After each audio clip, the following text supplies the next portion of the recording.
Hi super fans, I am Swapnil और ये है breakdown She Hulk attorney at law के फर्स्ट एपिसोड का। इस वीडियो में एज यूजुअल मैं बताने की कोशिश करूंगा सभी हिडन डिटेल्स और ईस्टर एग्स। मार्वल के इस न्यू एक्साइटिंग शो के फर्स्ट एपिसोड में ही हमें देखने मिले दो हल्क्स के ट्रेनिंग मोन्टाज, क्लासिकर जेनिफर वॉल्टर्स का फोर्थ वॉल ब्रेकिंग रूप और हाँ एक free comic book QR code भी। तो इस वीडियो में होंगे बहुत सारे Marvel Easter eggs. So without wasting any more time, let's begin the video.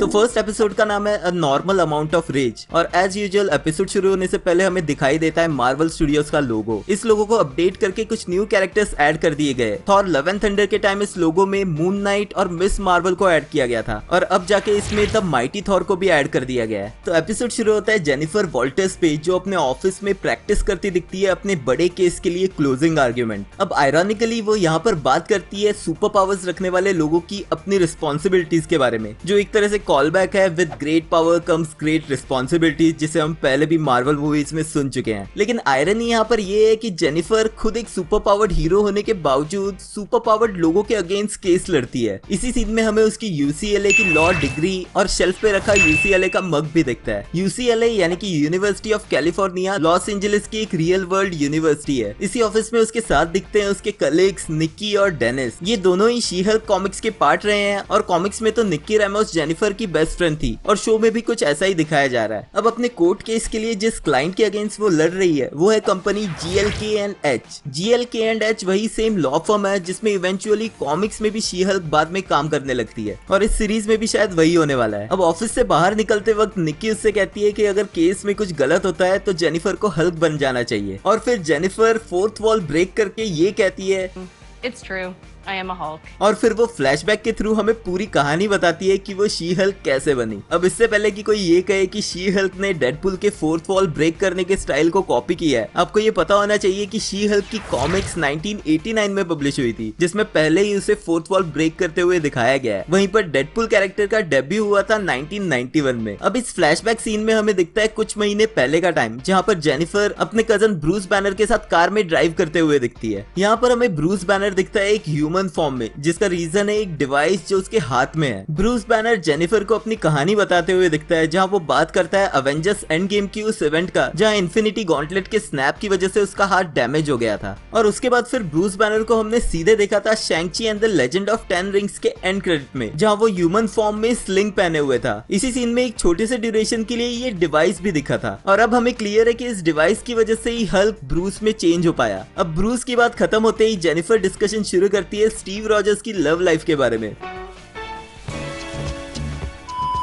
और वो ब्रूस को बताती है वो सारी चीजें जो उसे स्टीव रॉजर्स के बारे में पता चली है हिस्ट्री चैनल से। इसी डिस्कशन के बारे में एपिसोड के एंड क्रेडिट में और एक सीन है, तो वो वीडियो में आगे। अब सडनली उनकी कार के सामने आ जाती है एक सकारियन स्पेसशिप जो दिखती है ग्रैंड मास्टर की स्पेसशिप की तरह। लेकिन एपिसोड में आगे ब्रूस बैनर ये कंफर्म करता है कि ये सकारियन क्लास 8 कुरियर क्राफ्ट है, यानी कि ये ब्रूस को एक मैसेज डिलीवर करने के लिए आई थी। अब इस मैसेज के बारे में इस एपिसोड में आगे कुछ भी डिस्कस नहीं होता, लेकिन ये एक छोटी सी हिंट हो सकती है फ्यूचर में MCU की वर्ल्ड वॉर हल्क मूवी की तरफ। थॉर रैग्नारॉक की स्टोरी कॉमिक्स की प्लैनेट हल्क स्टोरी लाइन से इंस्पायर्ड थी, यानी कि यहाँ दिखाई हुई इवेंट्स की तरह कॉमिक्स में भी हल्क एक और प्लैनेट पे जाके रहने लगा था। इस प्लैनेट के लोगों को एक इवल रूलर से फ्री कराने के बाद हल्क यहीं पर सेटल हो गया और उसका एक बेटा भी हुआ। लेकिन अर्थ से भेजी गई एक स्पेसशिप के ब्लास्ट में उसकी लव इंटरेस्ट मारी गई। इसी रीजन से हल्क आउट ऑफ कंट्रोल होके एक रेज मॉन्स्टर में चेंज हो गया था और उसने अर्थ को डिस्ट्रॉय करने का ठान लिया और इसी पे बेस्ड है world war Hulk comics. Hopefully जल्दी MCU में भी हमें इस कॉमिक्स का एडेप्टेशन देखने मिल सकता है, मोस्ट प्रोबब्ली फेज 6 के आगे। और वो मैसेज क्या है जो साकार से यहाँ भेजा गया है वो भी पता चलेगा फ्यूचर में ही, तो उसके लिए फिंगर्स क्रॉस्ड। लेकिन इसी रीजन की वजह से जेनिफर गाड़ी का कंट्रोल लूज कर देती है और उनका एक्सीडेंट हो जाता है। अब इस एक्सीडेंट में दोनों ही इंजर्ड हो जाते हैं और जेनिफर की खुली चोट पे ब्रूस बैनर का खून गिरने से वो ट्रांसफॉर्म हो जाती है हल्क में। अब अगर आपने मेरा शी हल्क का ट्रेलर ब्रेकडाउन देखा होगा तो आपको पता ही होगा कि कॉमिक्स में भी जेनिफर वॉल्टर्स ब्रूस बैनर की कजन सिस्टर थी। कॉमिक्स में भी एक लॉयर जेनिफर वॉल्टर्स को शूट किया गया, जिसके बाद उसे जरूरत पड़ी ब्लड की और इस ब्लड ट्रांसफ्यूजन में ब्रूस बैनर के ब्लड की वजह से वो चेंज हो गई शी हल्क में। MCU में भी उसे ऑलमोस्ट इसी तरह दिखाया गया है, बस एक्सीडेंट का रीजन चेंज कर दिया गया है। अब जेनिफर हल्क में ट्रांसफॉर्म होते होते झाड़ियों की तरफ भागने लगती है और जब उसे फाइनली होश आता है तो वो खुद को पाती है एक रोड साइड पे एक ह्यूमन फॉर्म में, यानी कि द इनक्रेडिबल हल्क में दिखाई गई इवेंट्स की तरह जब ब्रूस हल्क में चेंज होता है तो उसका हल्क के रूप में स्पेंड किया टाइम उसे याद नहीं रहता और ऐसा ही कुछ शायद जेनिफर के साथ इनिशियली होता है, लेकिन एपिसोड में आगे चल के ये टोटली चेंज हो जाता है। अब जेनिफर एक स्पोर्ट्स बार के पास जाती है और सबसे पहले अपनी हालत ठीक करने के लिए घुसती है बाथरूम में। इस बाथरूम डोर पे एक QR कोड है जिसे स्कैन करके आप एक फ्री शी हल्क कॉमिक्स पा सकते हैं। अब बाथरूम में बहुत सारी लेडीज आती हैं जो उसकी हालत देख के इमीडिएटली उसकी मदद करने लगती हैं, बट जेनिफर सिर्फ मांगती है उनका फोन ताकि वो ब्रूस बैनर को कॉल करके उसे इन्फॉर्म कर सके। यहाँ पर बाथरूम की वॉल पे कुछ ग्राफिटीज हैं जिनमें मिस मार्वल का सिंबल, अवेंजर्स का लोगो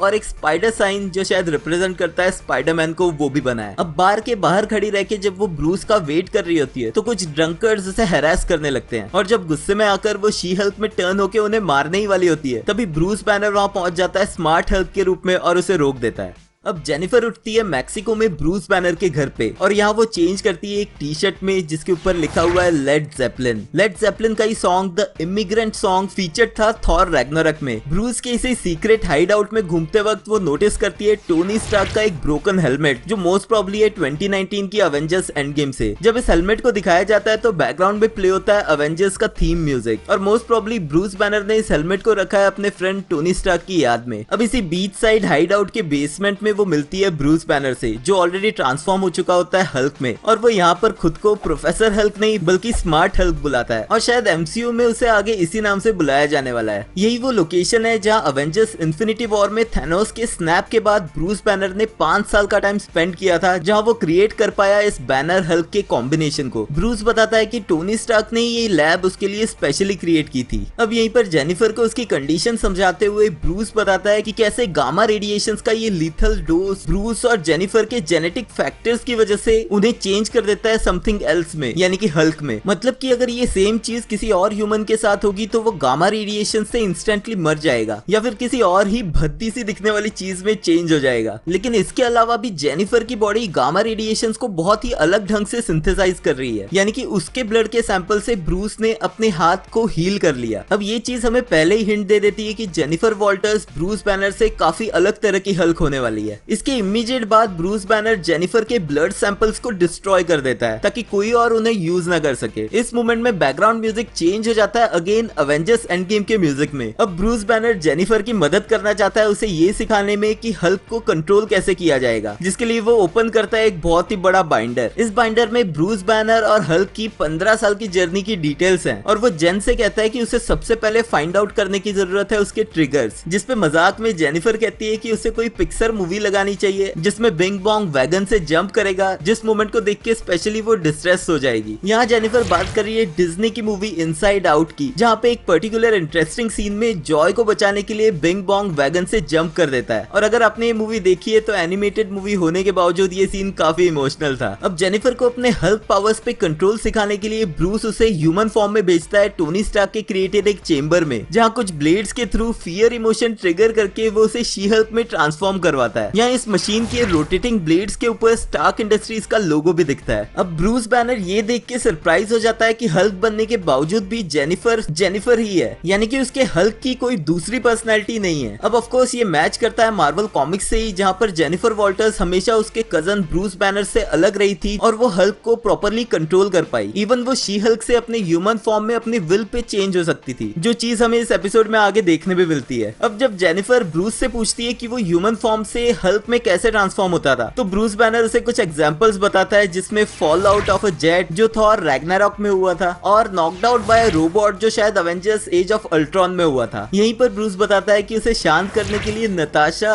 उसके लिए लल्लेबाई गाती थी, जो हमने अवेंजर्स एज ऑफ अल्ट्रॉन में देखा था। इसके अलावा वो बात करता है 2 साल स्पेस में फंसे रहने की, जो हमने देखा था थॉर रैग्नारॉक के इवेंट्स के दौरान। यहीं पर ब्रूस जेन को पूछता है कि क्या उसे ऐसा नहीं लगता कि उसके स्टीयरिंग का कंट्रोल किसी और के हाथ में है, जहाँ वो बात कर रहा है उसके हल्क की। ऐसी ही सिमिलर चीज वो थॉर रैग्नारॉक में थॉर को बताते भी दिखा था। I mean, in the past, I always felt like Hulk and I each had a hand on the wheel, but this time it's like he had the keys of the car and I was locked in the trunk.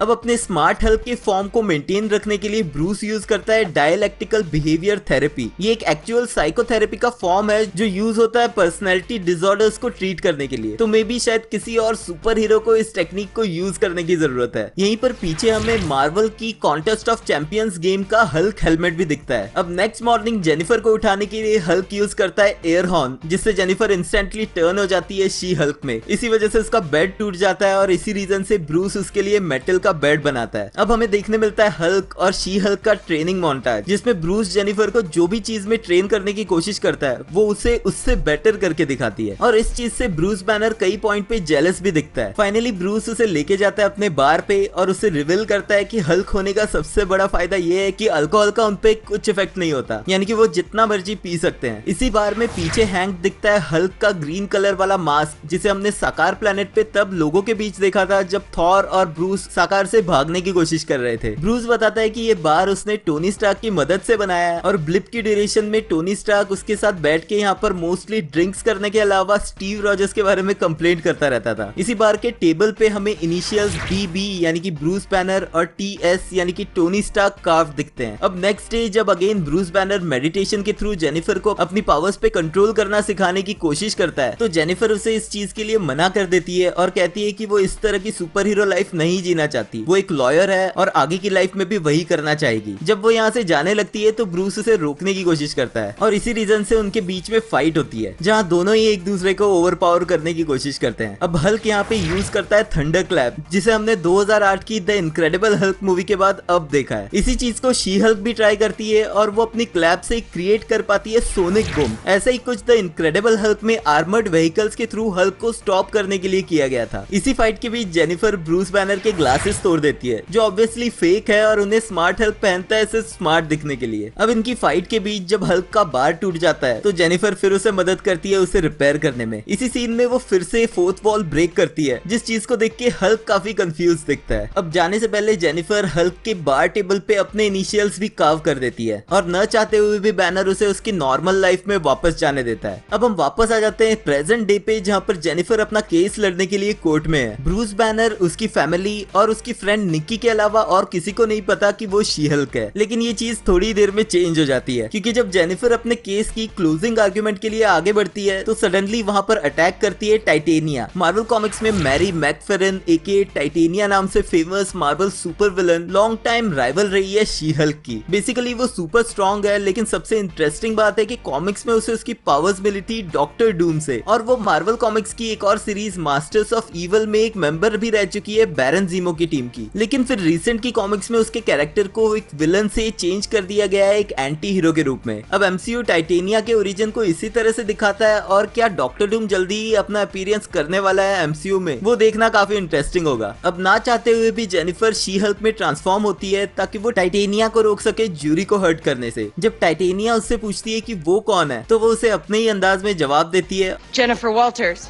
attorney at law. और फिर उसे पंच करती है, जिसके बाद वो फिर से ह्यूमन फॉर्म में आके केस कंटिन्यू करने को कहती है, जहाँ फाइनली एपिसोड 1 खत्म होता है। इस एपिसोड में एक फन पोस्ट क्रेडिट सीन है, बट उससे पहले क्रेडिट्स भी यहाँ पर बहुत सारे स्केचेस के रूप में इस शो के आने वाले प्लॉट्स को दिखाते हैं, जिनमें Jennifer as She Hulk court में केसेस लड़ते हुए, अपनी फ्रेंड के साथ बार में बैठ के बातें करते हुए, ब्रूस बैनर अपनी टूटी हुई मशीन को रिपेयर करते हुए, हल्क और जेनिफर बार में स्टीव रॉजर्स की वर्जिनिटी को डिस्कस करते हुए, जहाँ पर हमें फोटोज दिखती है द स्टार स्प्रैंगल्ड मैन के बैकग्राउंड डांसर और पैगी कार्टर की। फिर जेनिफर अपनी फैमिली और कजन्स के साथ डिनर टेबल पे और वेनिस बीच पे एक्सरसाइज करते हुए और कुछ अवेंजर्स कॉस्प्ले करते हुए लोगों के साथ फोटो खींचते हुए दिखती है। अब बात करते हैं लास्ट पोस्ट क्रेडिट सीन की, जहाँ ब्रूस बैनर के बार में बैठी जेन कैप्टन अमेरिका की लव लाइफ को लेकर दुखी होती है। ऑफ कोर्स वो सिर्फ एक्टिंग कर रही होती है ड्रंक होने की, ताकि वो ब्रूस से सच्चाई पता लगा सके। ब्रूस कंफर्म करता है कि स्टीव रॉजर्स ने अपनी वर्जिनिटी लूज की 1943 के यूएसओ टूर के दौरान द स्टार स्प्रैंगल्ड मैन वाले शोज के अराउंड, जिन्हें हमने देखा था फर्स्ट कैप्टन अमेरिका मूवी में। इंटरेस्टिंगली इसी सीन के ड्यूरेशन में एक ब्लॉन्ड गर्ल उसका ऑटोग्राफ लेने आती है, जिसे देख के स्टीव काफी सोच में पड़ा दिखता है।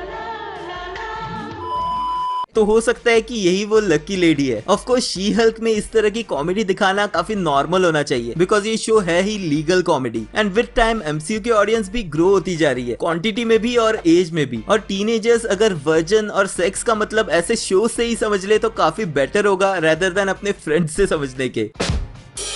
Okay, back to She Hulk का प्लॉट, जो अब जेनिफर के शी हल्क बनने की वजह से टोटली चेंज हो जाएगा। यानी कि जहाँ जेनिफर सुपर हीरोज के अगेंस्ट केस लड़ती हुई दिख रही थी, वो बहुत ही जल्दी अपनी सुपर पावर्स की वजह से ये जॉब खो देगी और फिर उसे हायर किया जाएगा इन्हीं सुपर पावर्ड लोगों के लिए केसेस लड़ने के लिए। अब वो इस तरह का रोल कैसे एक्सेप्ट करती है और किन कंडीशंस पे, वो नेक्स्ट एपिसोड्स में ही पता चलेगा। शो को लेके अपने थॉट्स मुझे कमेंट्स में बताना एंड एमसीयू के फेज 5 के आने वाले डिज्नी प्लस शोज की डिटेल्स पता करनी है तो इस वीडियो को चेकआउट कर लेना। मिलते हैं नेक्स्ट वीडियो में।